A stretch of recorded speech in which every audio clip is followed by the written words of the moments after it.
আমি সাকিব আল হাসান। একটি সুখবর নিয়ে এসেছি আপনাদের জন্য। সামাজিক যোগাযোগ মাধ্যমে নতুন করে তীব্র আলোচনা।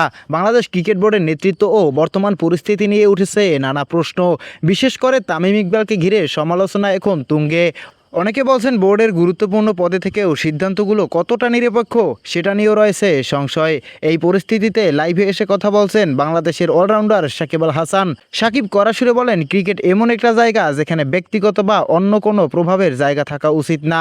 তিনি আরও বলেন, দায়িত্বে থাকা মানে শুধু পদ ধরে রাখা না, সেই জায়গার প্রতি সৎ থাকা এবং কাজ দিয়ে প্রমাণ করা। তার ভাষায়, যদি কোনো সিদ্ধান্ত নিয়ে প্রশ্ন ওঠে তাহলে সেটার জবাব দিতে হবে, এটাই স্বাভাবিক। তিনি ইঙ্গিত দেন, যারা দায়িত্বে আছেন তাদের কাজের মাধ্যমেই আস্থা তৈরি করতে হবে। এই বক্তব্যের পর নতুন করে উত্তপ্ত হয়েছে আলোচনা। এখন প্রশ্ন, বাংলাদেশের ক্রিকেট কি সঠিক পথে এগোচ্ছে নাকি পরিবর্তনের সময় চলে এসেছে? প্রিয় দর্শক, তামিম ইকবালকে নিয়ে সাকিবের এমন মন্তব্য শুনে আপনার কি মতামত? কমেন্ট করে জানিয়ে দিন আমাদের কমেন্ট বক্সে।